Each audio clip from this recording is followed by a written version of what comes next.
Today's word is jump. In life, when we take that jump to quote unquote level up, we're taking a leap of faith. So much has been gained from taking those jumps. Risk sometimes delivers us to our greatest blessings. But if risks scare you, I just ask that you take an honest look at what your comfort or current situation has given you thus far and accept it. If not, then jump. I'm Terry R., and welcome to the Legend Talks podcast. Welcome. All right, so we're here at the Legend Talks podcast. Appreciate you. First of all, thank you for coming. This is today we have a special guest here. One of my good friends, one of the legends that I identified as a great person. Just good people all around. Fellow Aries, I believe. Fellow Aries, I believe. They call him. He goes by many monikers. E Money, Hot Tub Tony, Tank Top Terrell. Wow. That's haven't heard that one. Wow. But honestly, one of the legends that I know, man, very good people, and I'm proud to be able to know you, man, and for you to be in those circle of legends and good friends that I have. So my brother, the one and only Aramis, let's go ahead and thank you for coming, my brother. Appreciate you for having me. All right, man. How you feeling, man? I'm feeling blessed. Good. First of all, thank you for coming through, man. Appreciate you. Anytime. So I just wanted to tap in with you, man. First and foremost, man, what's new? How you been, man? Man, I'm just just living life. Yeah. Taking it one day at a time. I feel you, man. Like I told you before, just count my blessings. Yeah. And just trying to figure some things out, as we all are. Just trying to figure out the next phase of life, and that's it. Yeah, absolutely. That's it. So let me say this. I know we I ain't see you on the court in a while, man. Well, you still staying active? Always. It may not be on the court. I'm into cycling. Okay. So, okay. I try to get my miles in as often as I can. But I still tear your ass up.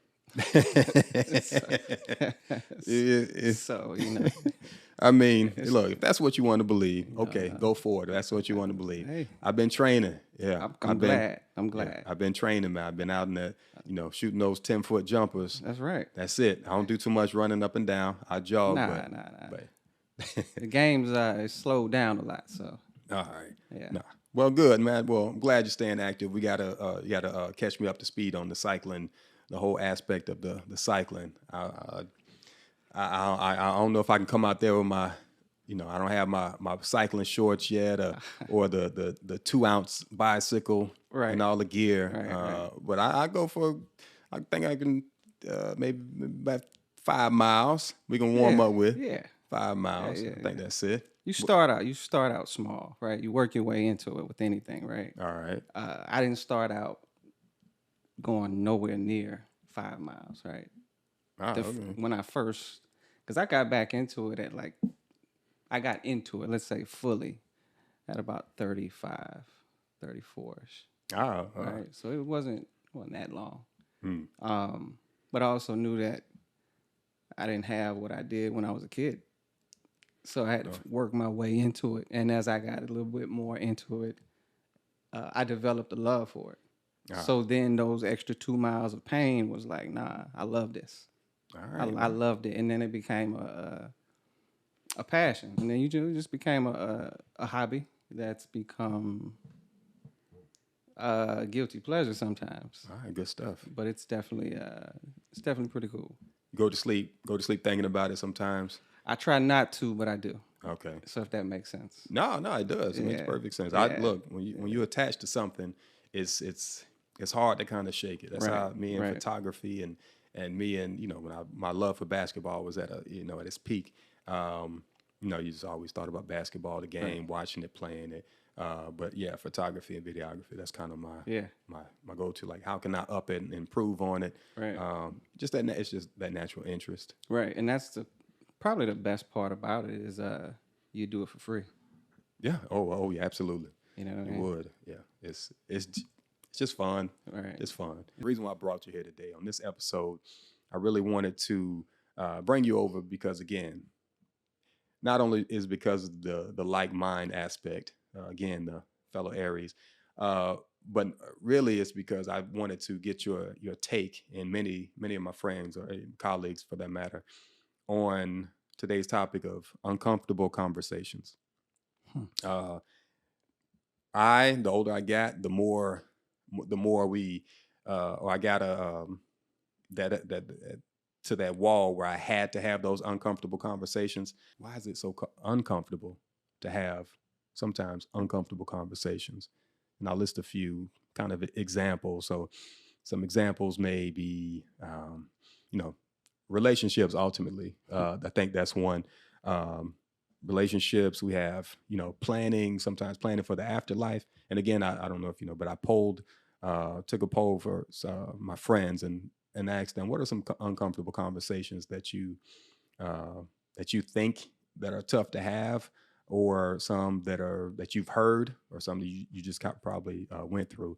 And it was criticism and friendship, just kind of almost like checking your friends, those your loved ones, to say, hey, it's I seem like you seem like you're not yourself, or maybe you can do better with your life. So criticism within friendships, planning for the kind of the afterlife or death, another conversation, trauma, maybe those, let's say like relationship needs, finances, things around, things in that realm. Right.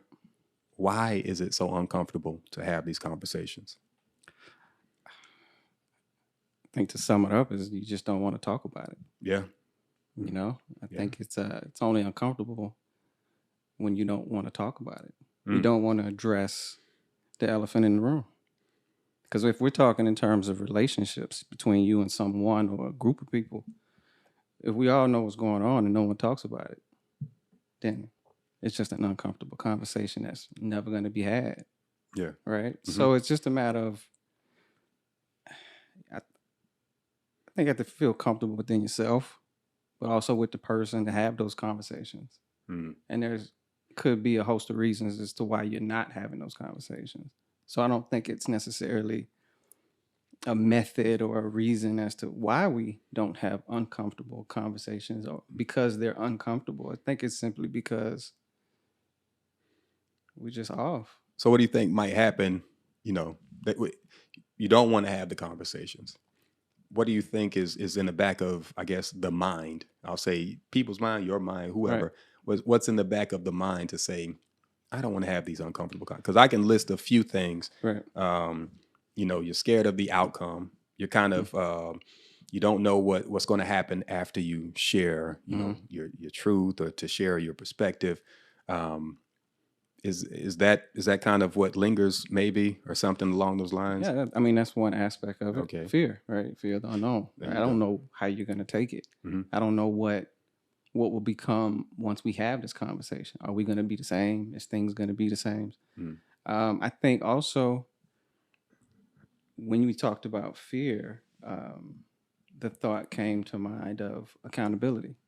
Okay. Right? If one of us has this conversation or decides to bring it up and the other one decides to engage in that conversation, mm-hmm. Ultimately, I would assume we're kind of expecting some type of accountability to be taken by somebody.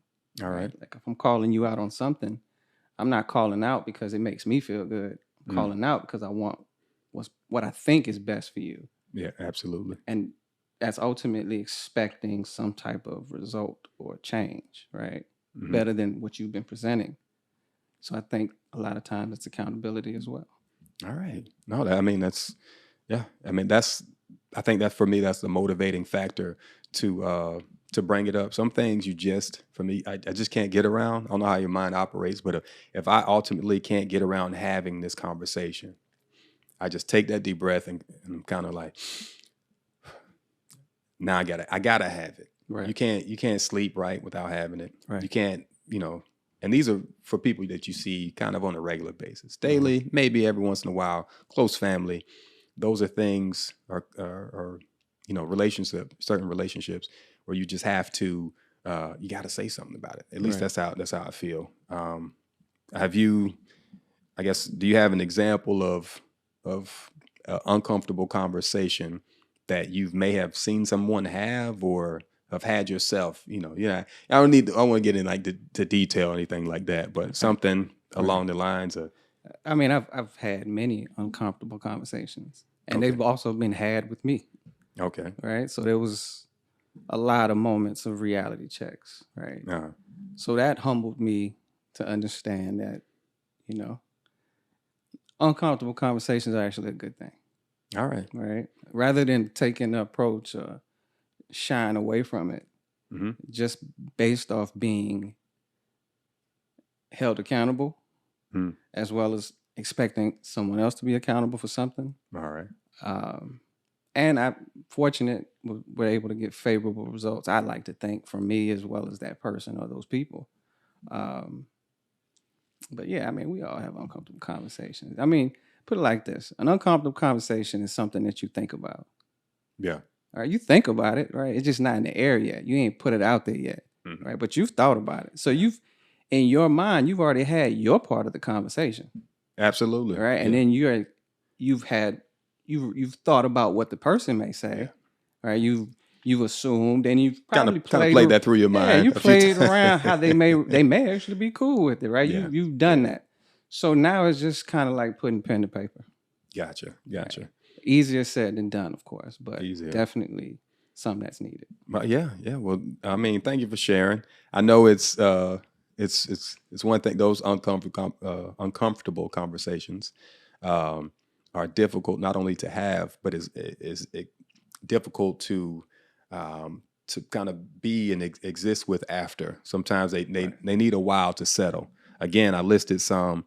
I'm going to kind of delve in and actually have this wheel that we I put in highly technological spin wheel here, and it has a few of the uncomfortable conversation. Some of those examples that were listed. Again, these are some of my closest friends and family who've shared these things with me, and we're going to see if we can kind of delve in and treat it more so as some conversational therapy, if that's an actual phrase or word. I'm not sure, but it is now. We'll treat it as some type of conversational therapy. And here we go. I'm going to go to our little board here. Boom. And we're going to spin this real quick. And the first one that comes up is, as a matter of fact, it says take a shot. There you go. Perfect. So what we'll do is, that was on the board too. I don't know if you got a chance to see, taking a shot of this lovely apple juice we have here. Right. All right, my friend. So, cheers to you. Cheers, my friend, my brother. All right. So as that, Basil Hayden's. All right. Shout out to DJ Doughton. Thank you so much for that gift. What we're going to do here is spin the wheel one more time and see what it lands on. Hopefully it's something different. Let's see. And we're off to it says criticism within friendship. All right. Criticism within friendship. I'm gonna go ahead and share kind of a story here. So it's not necessarily in the lines of criticism. I know it's particular, but my first kind of bout, I'll say, or experience, we'll say, with criticism, and it was high school basketball. My coach, shout out Tommy Tonelli, great dude, Wharton basketball. All right, so I was used to just playing hard. I wasn't a spectacular player, but always, for sure, played hard. I would aim to outplay anybody on the team, any competition. So that was my thing. Like Terry gets rebounds, he plays hard. Mm-hmm. He'll give you some points. Sometimes I get you 15, 16 points some games. But the ultimate thing was I just wanted to do my part, right? Just want to do my part, and I just didn't want to mess up. So after the game, we go, during the season, I believe it was probably our senior year, junior, whatever. about 17, give you some kind of idea. So I go into the locker room every game after he goes around the locker room, Coach Tonelli. All right, hey, good game to you, good game. Here's what you can do better. Here's what I expect from you. And from each, he'd lay in and tell everyone the truth.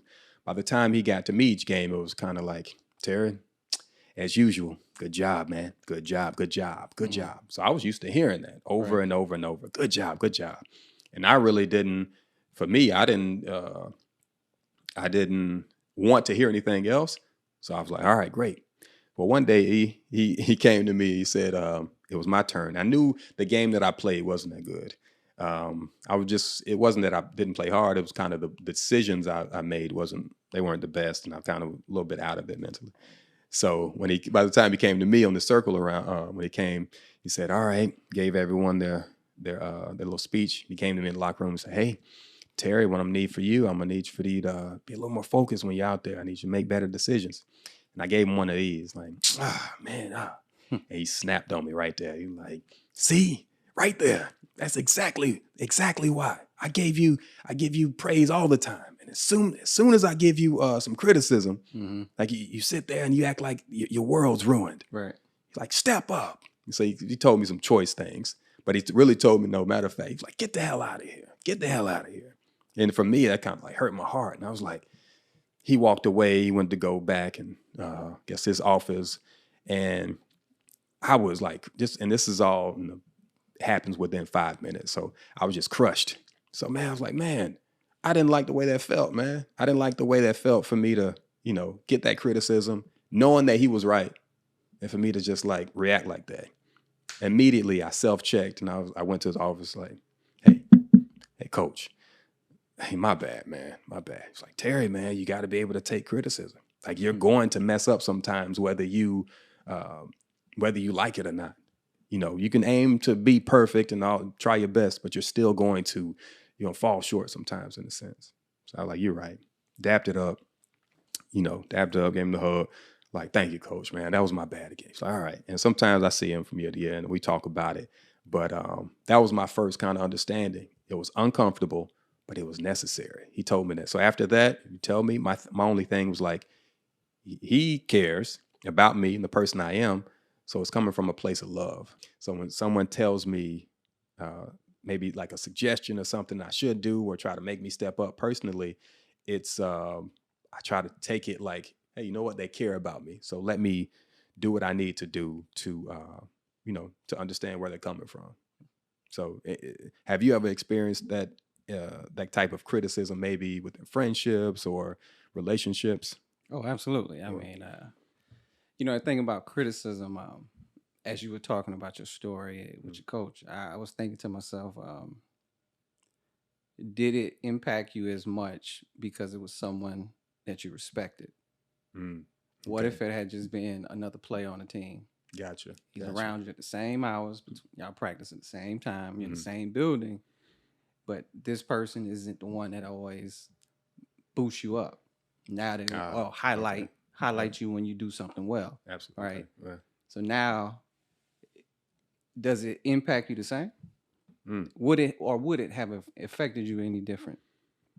For my friends, sometimes it's I would take that criticism.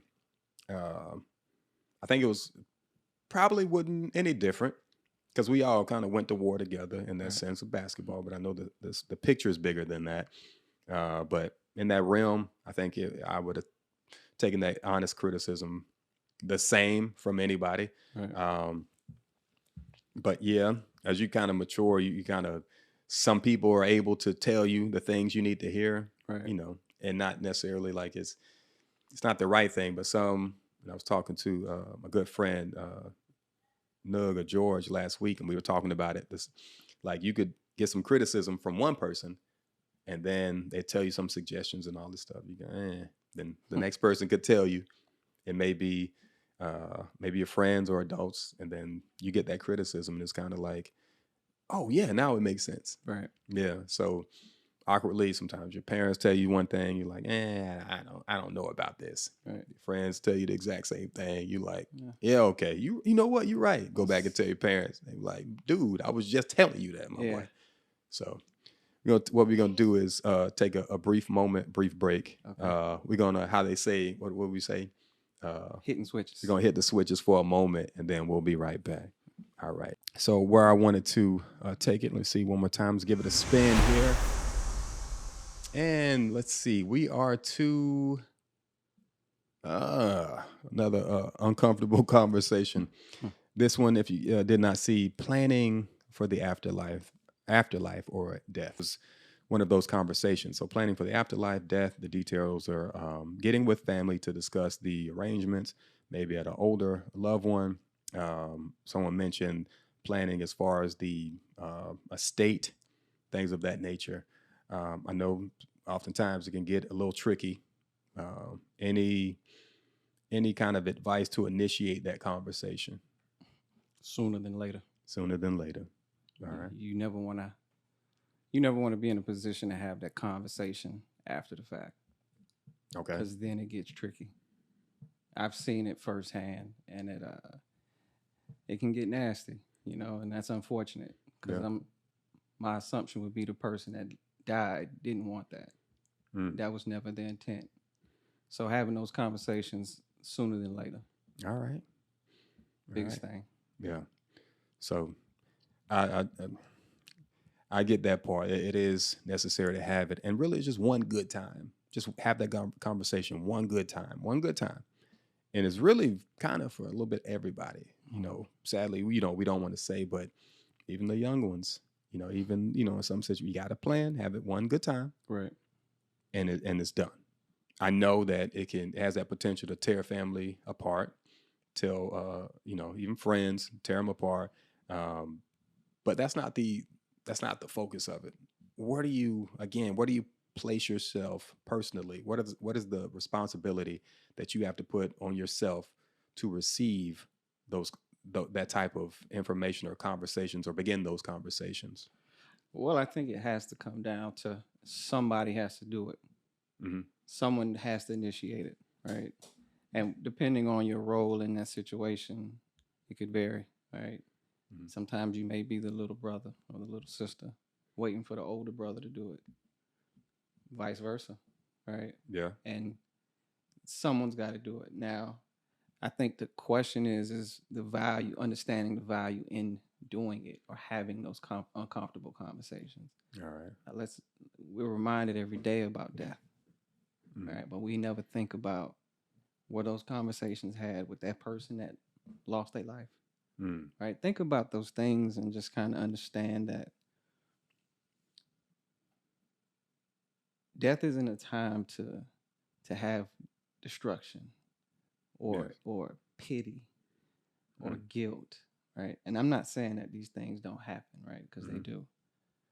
But I just would like to say that in terms of having those discussions, let's just remember that death is final.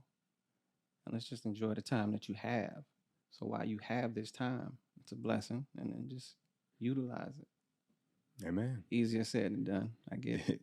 Easier said than done. However, that's what makes it the uncomfortable. Right. So ultimately, we say easier said than done, but it has to. Correct. It has to be done. Absolutely. Right? It has to be done. So, like I said, somebody's got to do it. It might as well be you. It might as well. It has to.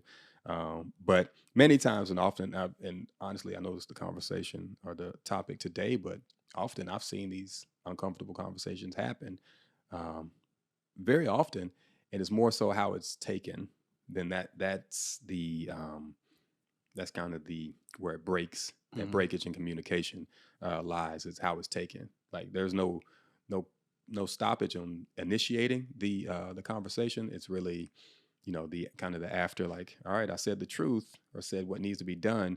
Now, how are you going to take it? And I would say personally, you got to make sure you kind of position yourself to first understand the where that person who's ever initiating the conversation, where they're coming from. I mean, they could be coming from, or they genuinely are coming from a place of love and concern.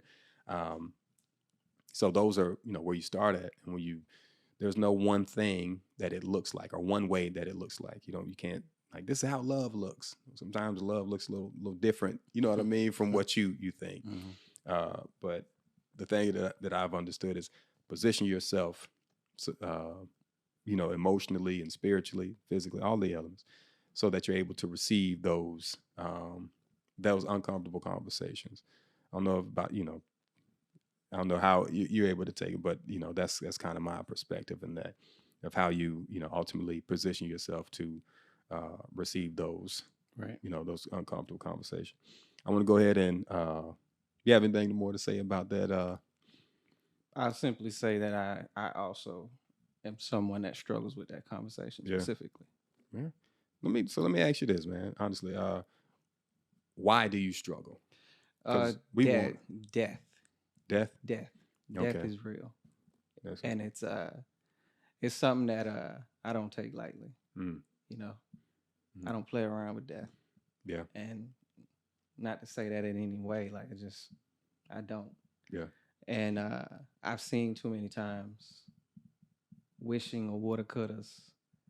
So it's like a lot of those times having those conversations, I know they have to be had, of course. Mm-hmm. Will I be the initiator? I can't promise you that. Gotcha. Right. It is. Look, sometimes you gotta, again, be around where where someone can fill in for you. Right. If around enough, I wouldn't say strong people, but people are able to understand each other.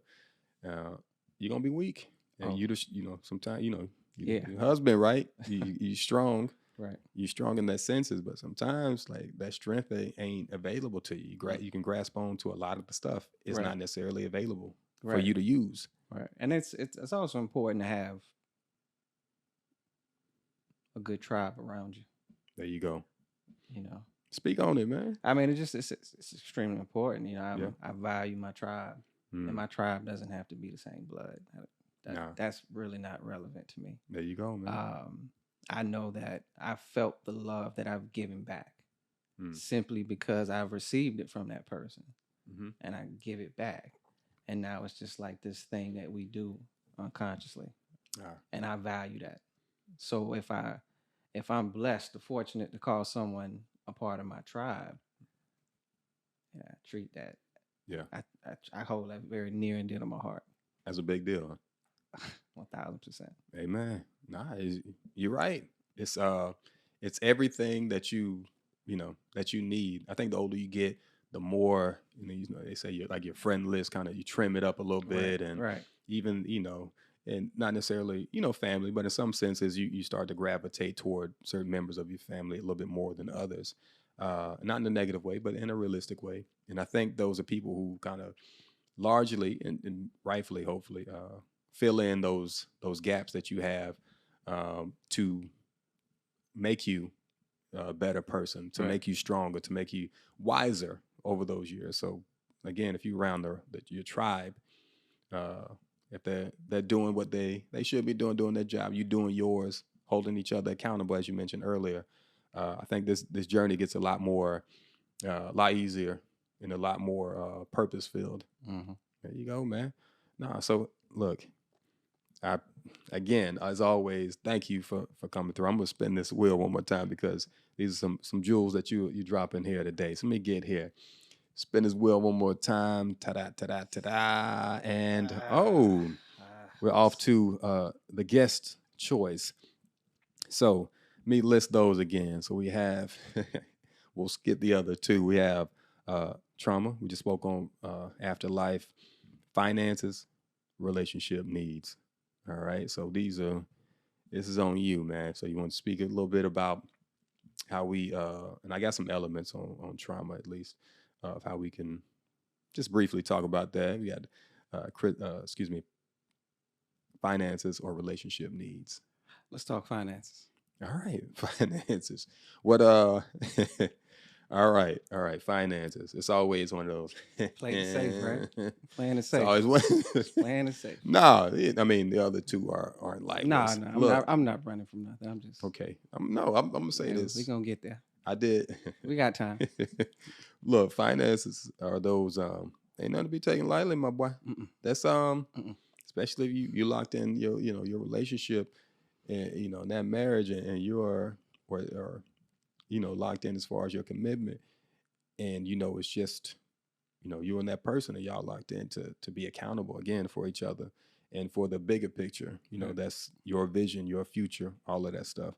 What are some of those uncomfortable conversations sometimes? I have a list of a few examples. What are some of those uncomfortable conversations that you had dealing specifically with finances? Let me start off by saying I'm frugal by nature. Mm-hmm. So I don't need much. Money doesn't necessarily move me, but it's essential. It's a part of life, right? And you need it. So for me, the uncomfortable conversations have just come down to like spending. Okay. Right. My spending habits versus others. Oh, okay. Right. Me, I'm a keep it all, spend as least as possible. And then there's vice versa, right? Yeah. Now, the reality, I've been on the opposite side, right? I've been to spend first. Who cares about say? I've done that, right? Yeah. So I feel like I'm versed enough to know both sides of the fence. Mm.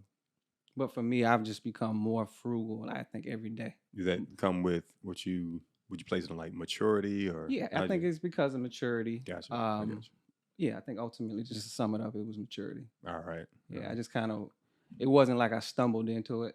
I had to stumble a few times to kind of realize what peace of mind looks like and what it feels like, Yeah, they say the 40th time is a charm. Right. Where you keep hitting that brick wall so many times, you realize that wall ain't really moving. So you kind of learn from it. So yeah, I mean, it's if I can get 41, I'm okay. So I'm all right. No, thank you. Yeah, look, man, it's always a difficult conversation to have those about finances, but necessary. And then the more you have it, really, it becomes you get on the same page.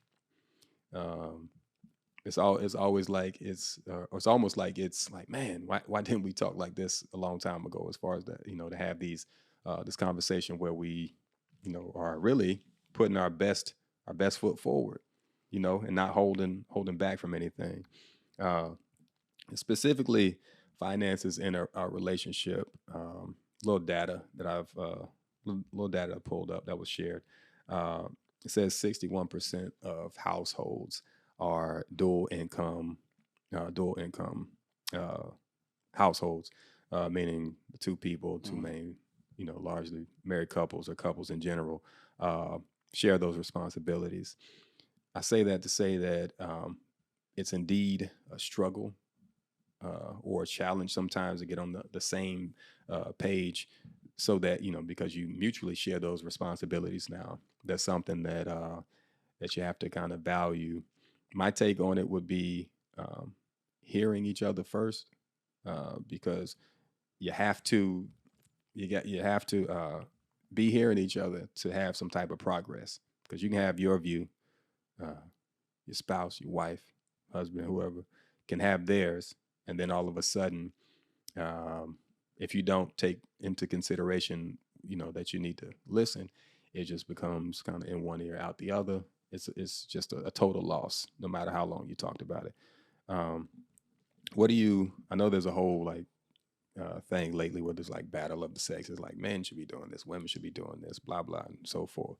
Men should be providing all this. And some people say, I'll share my take if you share. If I share mine, if you share yours, I'll share mine. I gotta go first. No, you gotta go first, man. Go ahead. Okay. So let's walk it back. All right. So are we talking about men versus women battle, or are we talking just about those uncomfortable conversations? Or just honestly, that is kind of one of the uncomfortable conversations to have, because no matter how we look at it, you don't. And again, this is kind of a piece of the way I see it that I was going to share.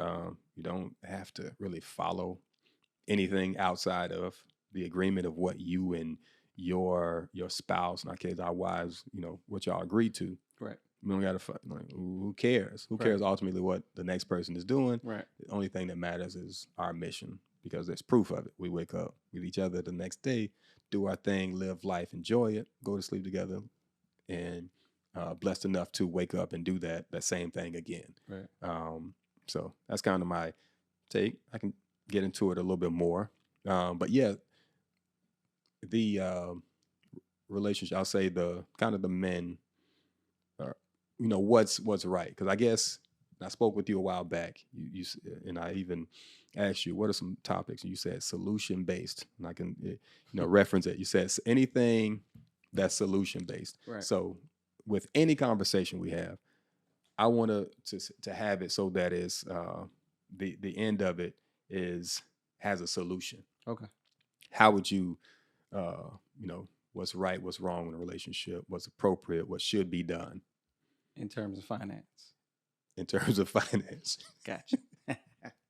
I mean, it's based off what you just said, right? Mm-hmm. It really sums it down to, or sums it up to, what you and that person are cool with. Gotcha. Whatever you agree to, whatever those terms are. Mm-hmm. Whatever your neighbor got, that's between them and them, mm-hmm. not you and you, right? So I think it's really simply that.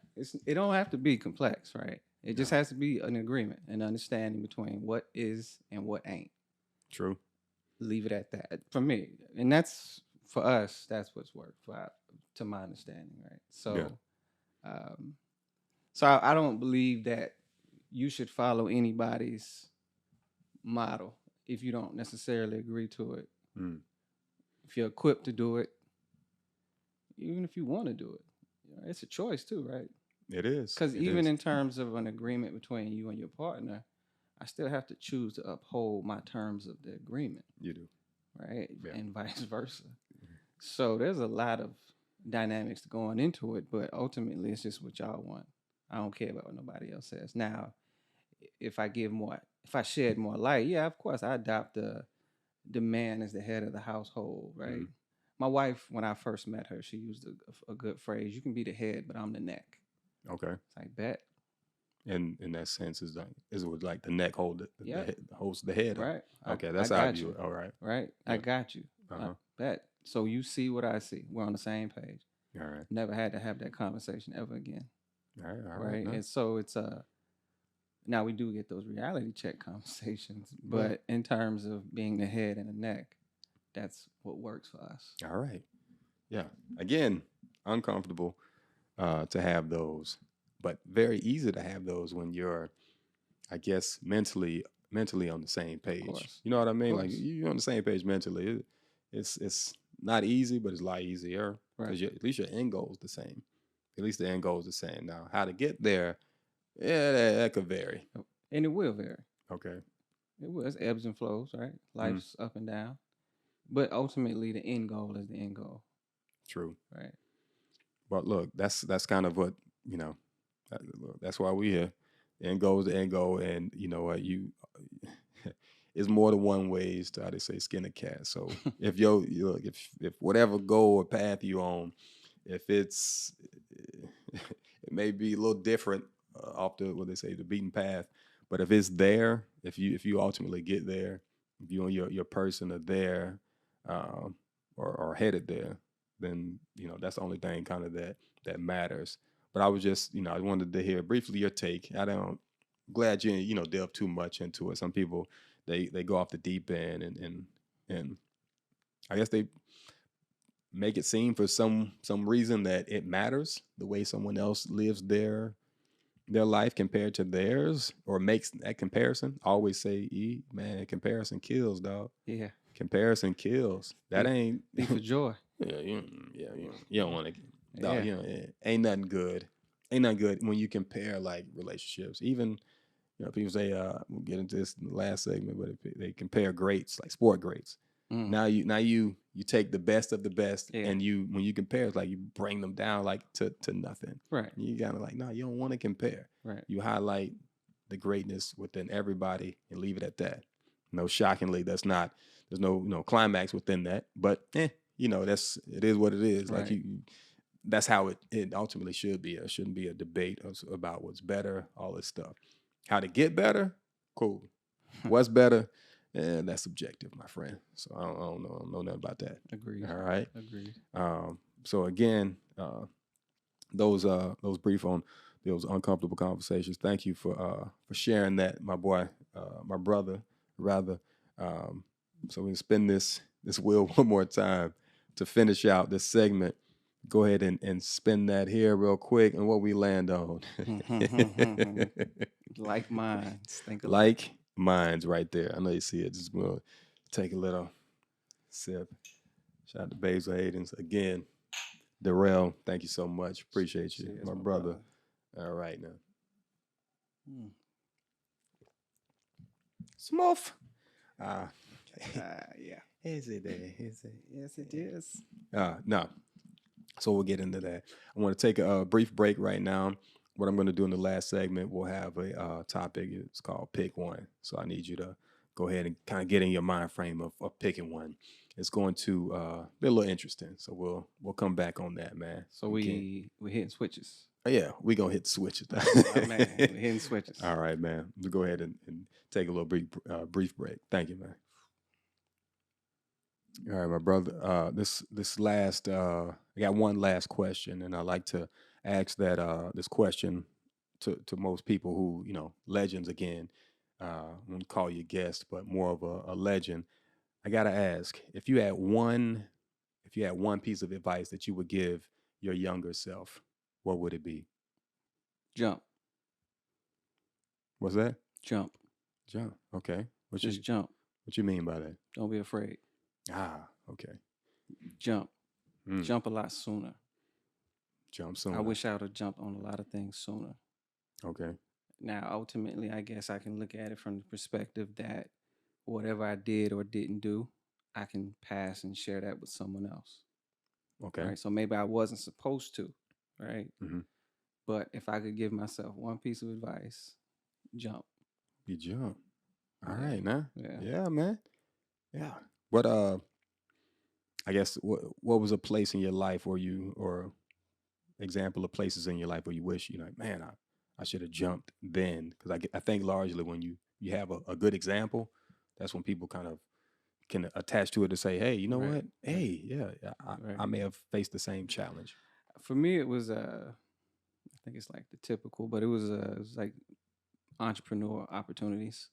Okay. Starting or owning a business, creating some type of additional income besides the 9 to 5.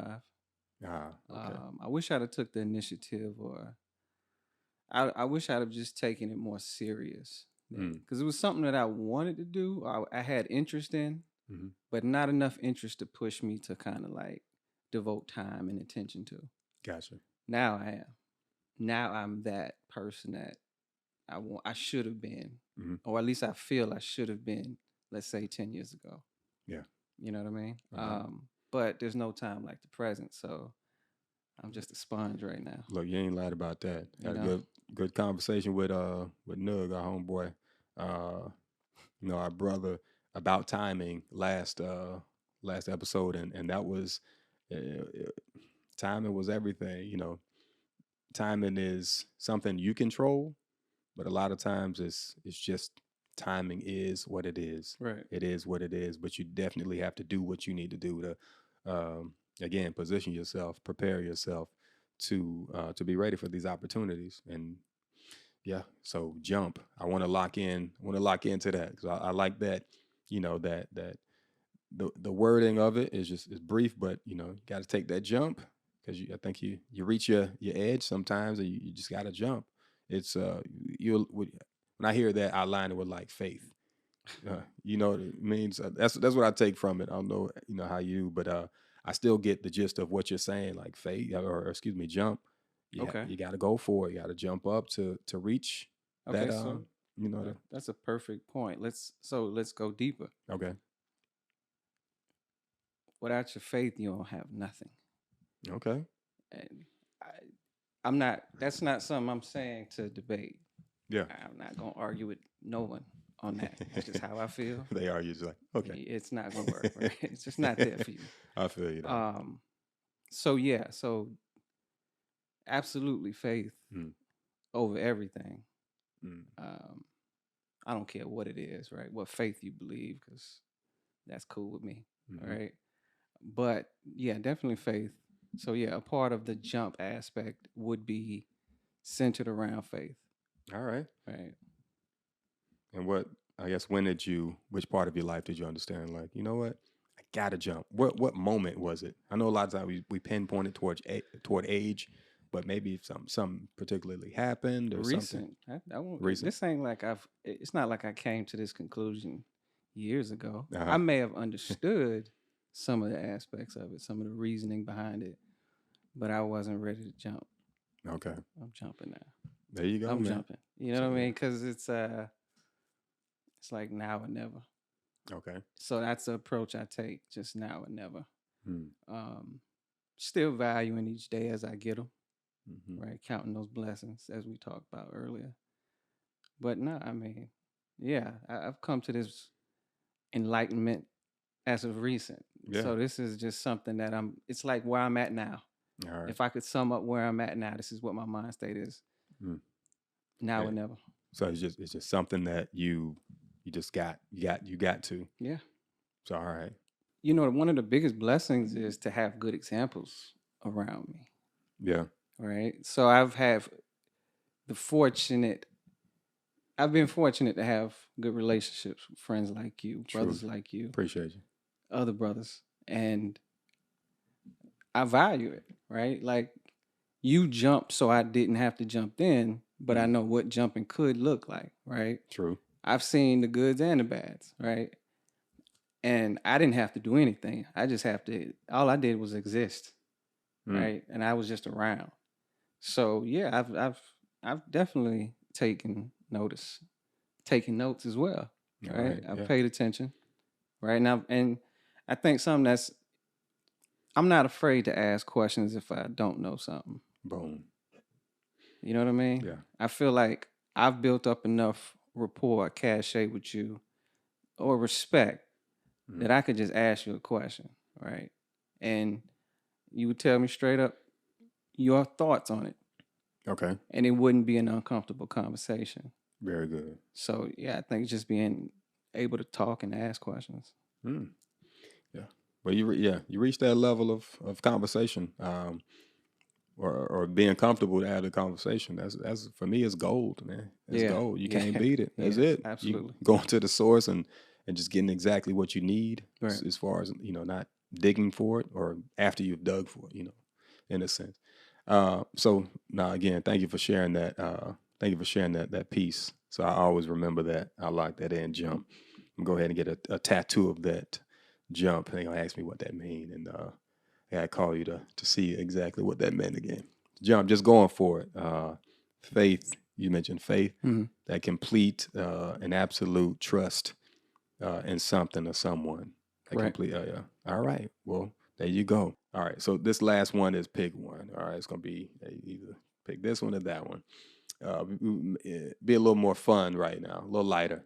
The fate of the world does rest upon your answer. Now I'm gonna say this. Question: Michael Jordan or LeBron James? Jordan. Say it again. Jordan. Okay. That's yeah. That's it. Hey, I used to sleep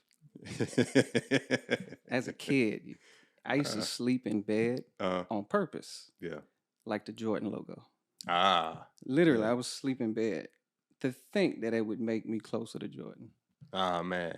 I hope that kids get that from LeBron, but I get that from Jordan. Yeah, I mean they should have enough time. I'm gonna say this man LeBron has had an excellent career. Right. This is one that you kind of take that blueprint. You can apply it to any and every basketball player have. Now, you've ultimately said Jordan. I love the way you got there. I asked Nug last week, and he was kind of going around. He mentioned, I would say Jordan for this reason. My dog. He still had he had great points, but it was Jordan for this reason. But he applied a lot more, or shared a lot more of what Bron did. You know what I mean. So it sounded like he was going with LeBron, but I think his soul wouldn't let him say anything against Jordan. No, I mean that's true. I get it. You ask me, it's Jordan. It's Jordan. I'm glad to be here, my brother. I appreciate you for having me. We're gonna still be cool after this. Look, dog, I can, and I like to play the advocate. Everybody's saying Jordan. I'm like, I can put up the argument for Bron and all this, had his great moments, all that stuff. But my brother, I can't. It's Jordan. Yeah, Jordan's fear. When you're younger, I don't remember him, and I know he's missed shots. I don't remember him missing a shot. I remember him disappointing my sons in '93. So sad. I'm, to the TV, like, why? Yeah. But nah, he's he's the ultimate player, man. Like I just don't see any weakness. So thank you for, look, I could have scooted right past that question. Oh, I mean, yeah, I would just if it would have came up, I would have talked the same way. Okay. I'd have said the exact same answer. All right. So let me get to our next question. And this is again for the fate of the world. It's one of those top options. Hip hop, you hip hop head. I like to think so. So we've been around. We share music, all the good stuff from R&B, jazz, all that great stuff, all the great music. Of course, hip hop is kind of the foundation of our music, or a piece of the foundation at least. Jay-Z or Nas? It's a little more difficult. It's not a Jordan LeBron conversation. That's what I'm saying. So what's okay? So see how you see when it's you heard my question, boy. No, you heard my question. Let me. Jay-Z and I Nas. just want to get this clarified. So all right, go ahead. See, I didn't ask this with Jordan LeBron, but I got to ask this with Jay-Z Nas. Starting to understand a little more. Go ahead. Okay, so are we saying better rapper or just overall just great in everything as a culmination of whatever? It's how you take it. If I just left this question on the test, right, and the test said Jay-Z or Nas, how would you answer? Jay-Z. All right. There Jay-Z. you go. I'm gonna skate past that. No, I'm just playing. Yeah. Of course, I'm gonna ask you, man. Why? I mean, undefeated. Jordan was undefeated. Mm-hmm. 6 rings, 0 losses in the finals. Mm-hmm. I don't really see too many failures on Jay's behalf. And that is, to me, kind of a part of his greatness. It's like everything appears that he does is great. And I feel like it's with good intention. Okay. I feel like it's for everyone else's benefit. And I don't like to have these conversations. Well, I do because I like to say Jordan. So let me back it up. I think it's just not fair to say Nas is less than.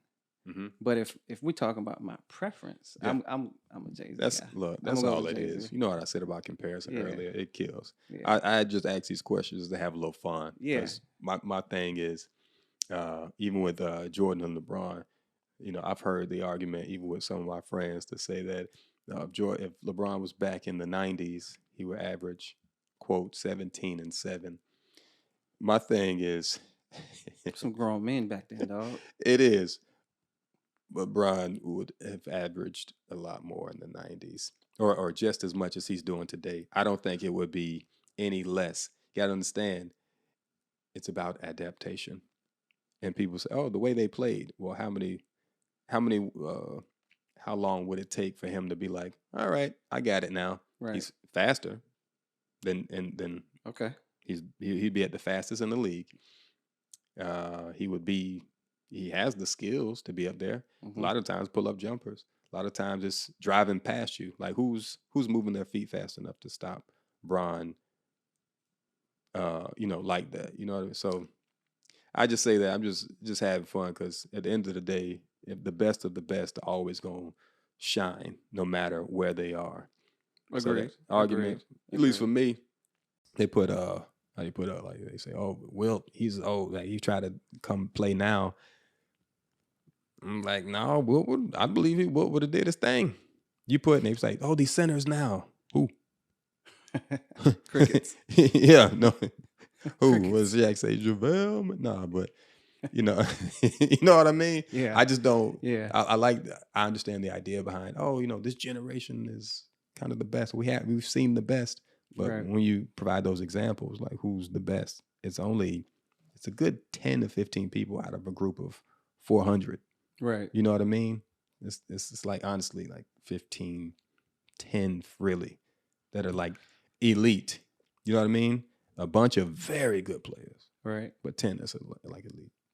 I don't know your take. That's just what I had. I had to share a little bit since I had my dog over there. What a LeBron debate in terms of it comes down to era, and physicality, right? Mm-hmm. I said it was grown men back then. So the question is he's never been tested in that physicality era, right? Mm-hmm. You're the most physically dominant guy, and you're not even technically a center. Mm-hmm. So think about that.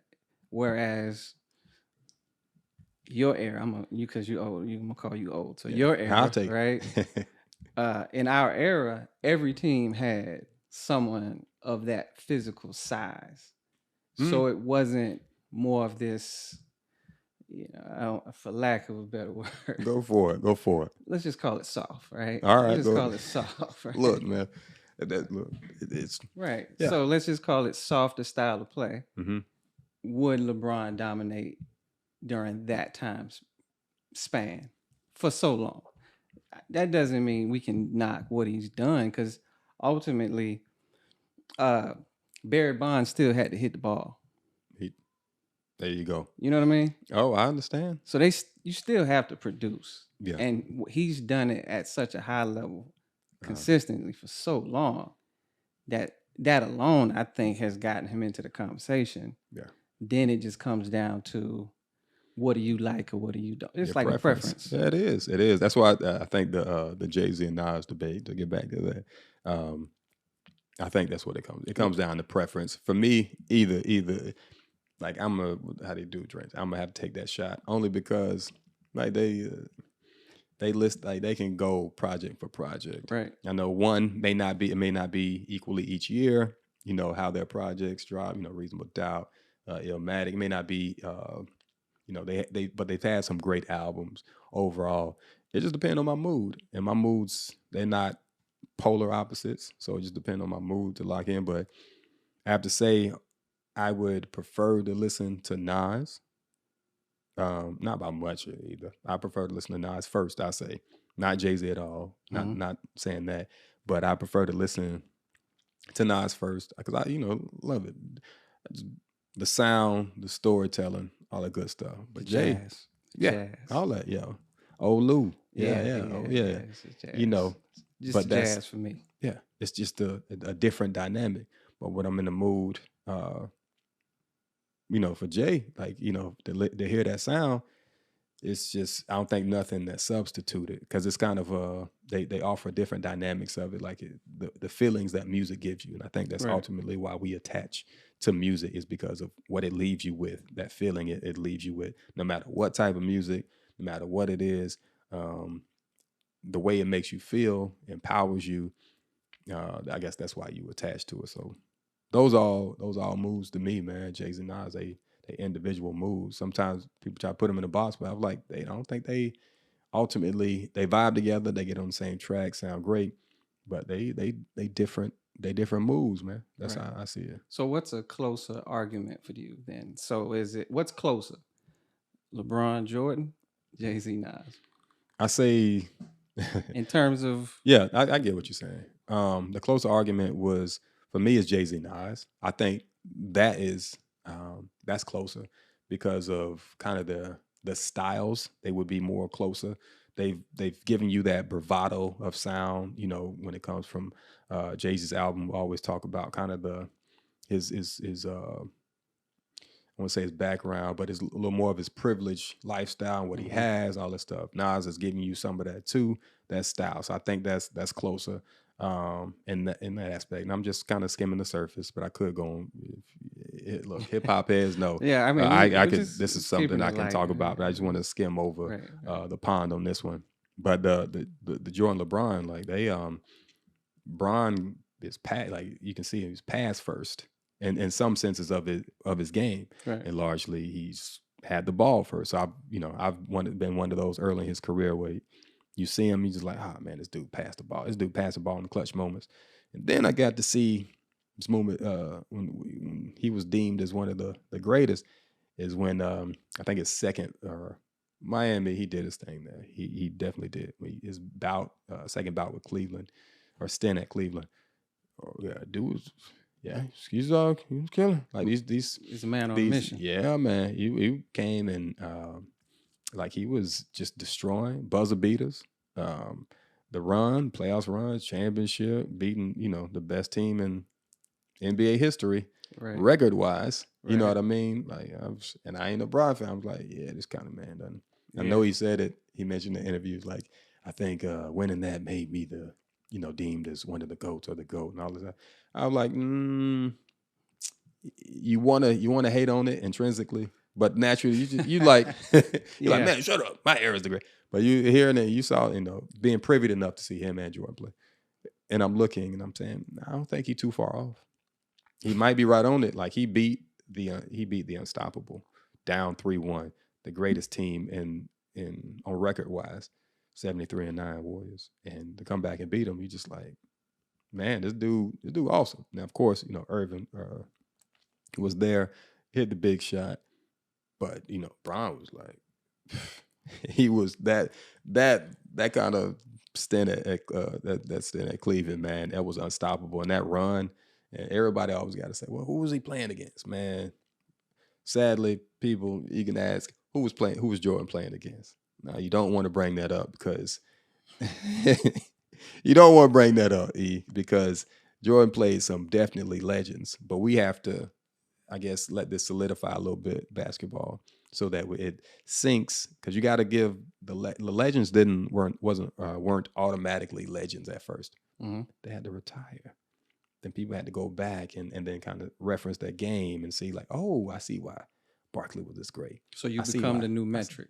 I see why Ewing was this great. The new standard. I see why, of course, the Elijah ones and all that. Yeah, you got to see. Yeah, shout out Tim Duncan, because he don't get his props like that, but definitely one of the quiet riots. But all of those, I say that. So, my boy, we could talk for hours and hours, and we will. But I think those questions that you've answered have sealed the fate of the world in a great way. So ultimately, you said Jordan, and you said Nas or Jay. It was Jay-Z. It was Jay-Z. It's Jay. Jordan and Jay. All right, so we'll go with those, man. Again, thank you, my brother, for appreciate your time. It's the most valuable thing I believe we have is time. So again, thank you for sharing that moment here today. All right. Any last words you'd like to give out? Jump. You heard it here, man. Thank you again for your time for this day. Amen. My brother, last one. We cheersing it up again? Cheersing it up. I think the Will said take that last shot. Hey. All right, we'll go here. All right. Cheers, my brother. Cheers, my man. Thank you, man. Many more. The legend himself, E-Man. All right. Thank you again. Y'all have a good one.